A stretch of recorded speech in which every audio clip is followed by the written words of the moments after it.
आता तीळ आणि शेंगदाणे भाजले. आता याची आपण गूळ घालून तिळगुळ पोळी करूया.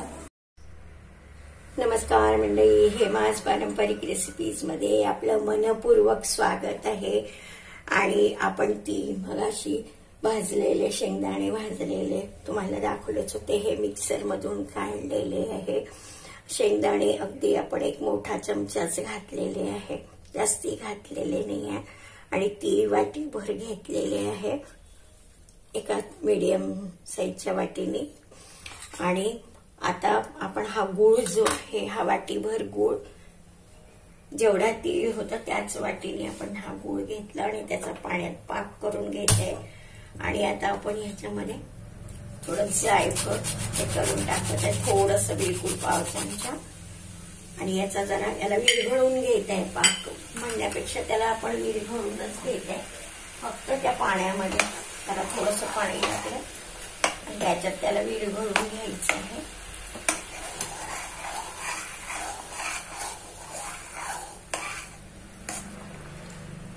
आणि थोडी टेस्ट छान येण्यासाठी आपण त्याच्यात घालतोय थोडंसं मीठ, एकदम थोडंसं मिठाची कणी. गोड पदार्थांमध्ये आपण टाकत असतो. मिरपूड टाकत आहे आपण अगदी एक दोन चिमूट. आणि आता गॅस मी बंद केलाय. हे जसं विरघळलं जाईल तसं आपण याच्यामध्ये टाकूया, या तीळ आणि शेंगदाण्याच्या कूटामध्ये. आणि खोबरं पण आपल्याला थोडंसं टाकायचंय त्याच्यासोबत. हे बघा, आता याच्यातच मी हे घालते आहे आणि छान हे करून घेत आहे. साखरेतच मी याच्यात थोडी साखर पण टाकली आहे. त्याच्यातच मी वेलचीचे दाणे टाकले होते. आणि याच्यातच आपण हे थोडं भिजत ठेवणार आहे. आणि याच्यात आपण थोडं खोबरं टाकणार आहे. दाखवते, थंड झालं की हे छान आळून येईल. दाखवते.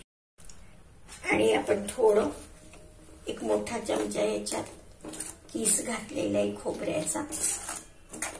आणि याच्यात आपल्याला थोडंसं बेसन घालायचे भाजून. हे बघा, हे सगळं आता ह्याच्यात करायचं आणि त्याचा एक गोळा तयार करायचा. होतोच तो आपोआप तयार.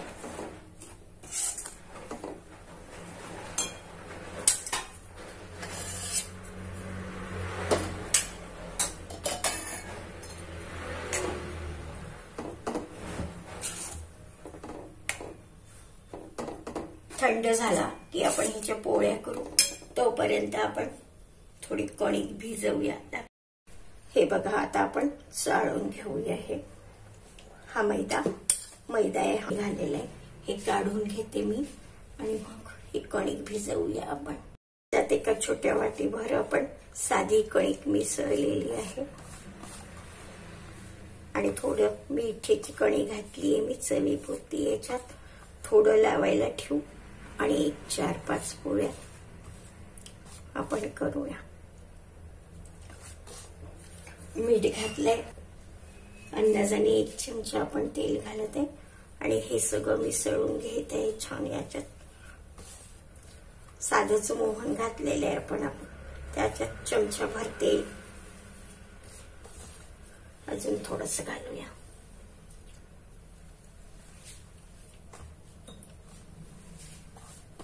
चार 5 पोळ्या आपल्याला करायचे.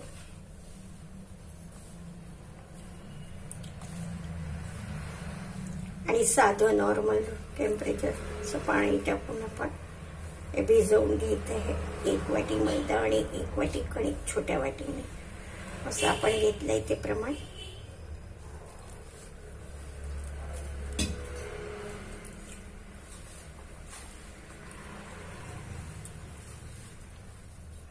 गरम हे असे गरम प्रवृत्ती असते, तर हिवाळ्यामध्ये ते अजूनच चांगले असतात तब्येतीला.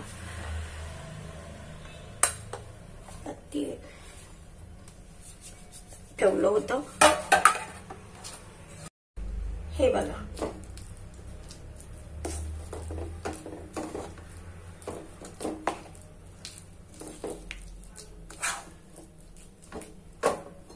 आता हे छान घट्ट होऊन राहिलं आहे.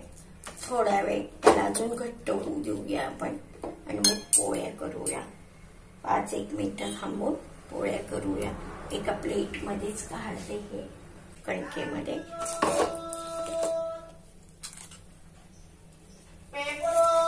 दाखवते मग थंड. याच्यामध्ये मी थोडी 1 चमचा कणिक पण भाजून घातली आहे. 1 मोठा चमचा बेसन आणि छोट्या चमच्याने 1 चमचा कणिक पण याच्यात घातली आहे.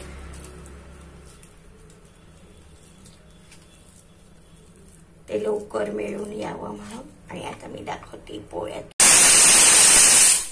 झाली, खिचडीचा कुकर झालेला आहे.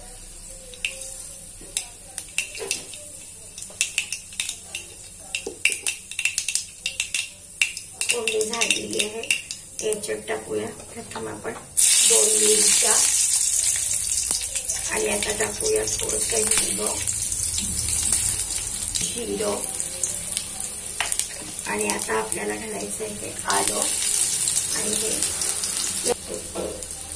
गॅस बंद करायचंय आपल्याला.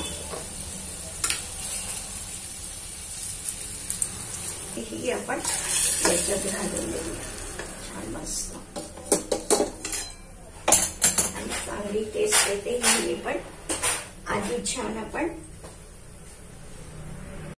आणि मग झालं. ही आजची भाजी पण साधीच आहे.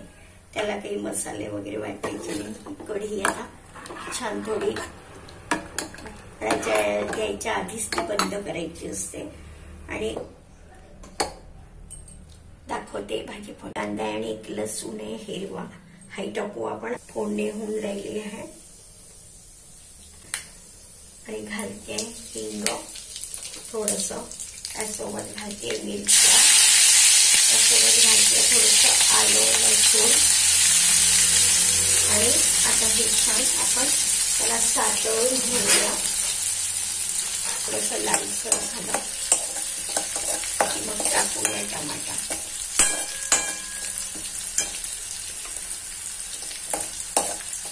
झाले आता हे बघा आलू झाले याच्यात. आता आपण टाकूया टमाटा. आणि टमाटा झाल्याशिवाय तिखट हळद टाकायचं नाही. याच्यावर ठेवूया झाकण. दाखवते थोडंसं छोट्या चमच्याने अर्धा चमचा तिखट आणि अर्धा चमचा हळद आणि जवळपास 1 चमचा मसाला. बस असं साधंच करायचंय. ह्याला काही करायचं नाही खूप. आणि मीठ घालून देऊया. अर्धा चमचा मीठ. आणि आता मी हे वांगे बटाटे मटर पालाचे शेंगा हे सगळं याच्यात घालते आणि छान खमंग भाजायचं आणि वरती पाणी ठेवायचं.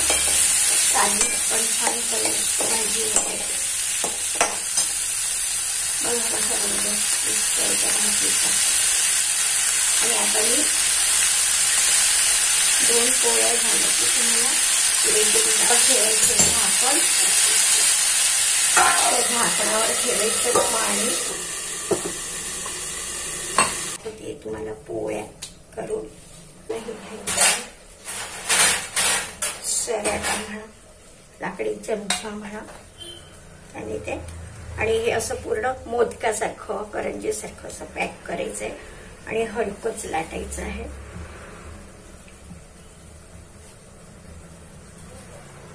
काही लोक तेलावर लाटतात पण आम्ही तेलावर लाटत नाही. थोडीशी कणिक घेतो किंवा कणिक जर पातळ भिजवली तर ते घ्यायची पण गरज पडत नाही. हे बघा खायच्या सोयीसाठी आपण याला छोट्या आकारात करतो. छोट्या पुरीच्या आकारात. कारण इतकं खाल्ल्या जात नाही म्हणून. बघा आता मी ही तव्यावर टाकते. पहिले ही शेकून घ्यायची मग ह्याच्यावर तूप सोडायचं. छान झाली आहे. मस्त शेकल्या गेली आहे. आता आपल्याला खालून झाली की थोडं तूप सोडायचंय. चमचा ठेवते तुपाच्या ह्याच्यात. थोडा.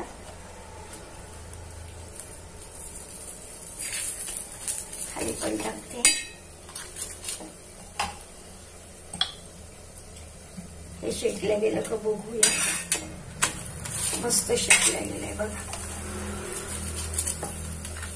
बघा किती छान फुलली आहे. बघा बघा ते मस्त फुलल्या गेली आहे पोळी. खमंग झाली आहे मस्त. बघा छान खमंग झाली आहे. दोन्हीकडनं दाखवते बघा. इकडनंही मस्त आहे, इकडनंही मस्त आहे. आणि होऊ देते. ती सिमवर ठेवली आहे. खालून चांगली करारे होऊ द्यायची आहे. आता ही दुसरी पोळी भरते मी. चमच्याने याच्यात टाकायचं, कारण मग हाताला लागलं तर ती पोळी जेव्हा आपण करतो ना तेव्हा मग ते त्याला बाहेरून ते आवरण लागतं. ही पोळी करून घेते प्रथम. बघा मस्त झाली आहे. ठेवूया आपण इकडे साईडला याला. आणि हे बघा ही पोळी करताना एक लक्षात ठेवायचं की पिठाचा थोडा हात घेऊन त्याला आतमध्ये टाकायचं. हे जवळ घ्यायचे. दोन्ही कडा जवळ घ्यायच्या. प्रथम पॅक करून घ्यायच्या या करंजी सारख्या, मोदकासारख्या कसं. आणि मग जवळ घेऊन त्या अशा दाबून टाकायच्या. चांगलं व्यवस्थित पॅक करावं लागतं याला, नाहीतर मग ते सुटलं तर. अशा तऱ्हेने पोळ्या करायच्या. पौष्टिक आहे. तीळ पौष्टिक आहे. गूळ पौष्टिक आहे. गूळ ही थोडा गरमच असतो पण पौष्टिक आहे. आयरन मिळतं, मॅग्नेशियम मिळतं या सगळ्यातून. शेंगदाण्यामधूनही आपल्याला जीवनसत्व मिळतात. मोदकासारखं हाताने नाही होत. त्याच्यात लाटून घ्यावं लागतं म्हणजे मग तिला तसा आकार येतो. थोडी एक पुरी सारखी लाटून घ्यायची. आता बघा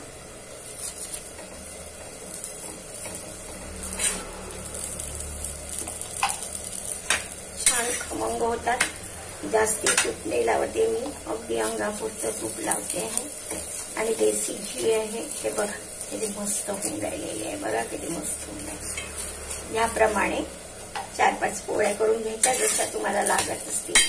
आमच्याकडे कमी लोक आहे म्हणजे 2च जण आहे त्यामुळे 4 पोळ्यांमध्ये होऊन जातं. आणि आजकाल कोणी गोड खात नाही. परत हाय एक हे आहेच. पूर्वी खूप गोड खाल्ल्या जायचं. ते बघा आता ही पोळी काढते मी, इकडे ठेवते आहे. आणि आता याप्रमाणे पोळ्या करायच्या. बघा पोळी किती छान शिजली आहे. मस्त फुगली आहे. बघा आता जेवायचं ताट तयार झालेलं आहे. संक्रांती मधले काही मुख्य पदार्थ बनवून दाखवले, रेसिपी दाखवलेली आहे. ही आहे गुळाची पोळी. बघा किती छान आणि खमंग झाली आहे. बघा बघा किती छान आणि खमंग झाली आहे. आणि तीळ गूळ आणि चवळी छान झाली आहे. खमंग झाले पोळ्या. आणि ही आहे तिळाची चटणी. याच्यातलं मुख्य आपलं संक्रांतीमध्ये ही केल्याच जाते. ही एक कढी आणि ही आहे भाजी. ही एक खिचडी मुगाची. ह्याचं बहुतेक दान दिलं जाते. ब्राह्मणाला पूर्वी दिलं जात होतं. आता जेवायला बोलवलं जेवायच्या दिवशी करतात बहुतेक. काही लोक आदल्या दिवशी करतात संक्रांतीच्या, काही दिवस त्या दिवशी करतात. आणि या व्यतिरिक्त चटण्या, पापड वगैरे सगळंच असतं. मी मुख्य पदार्थ दाखवले. आशा आहे तुम्हाला आवडले असतील आणि तुम्ही नक्की करा. आजचं प्रमुख रेसिपी आहे गुळाची पोळी. बघा किती छान झाली आहे. आणि ही बघा किती मस्त खमंग झाली आहे. आणि तोडूनही तोडते छान मस्त. आणि अगदी असे कुठेच ती निघालेली नाही, सलग सगळी आहे. आशा आहे तुम्हाला आवडेल आणि तुम्ही पण नक्की करून बघाल. आणि प्लीज माझ्या चॅनलला लाईक करा.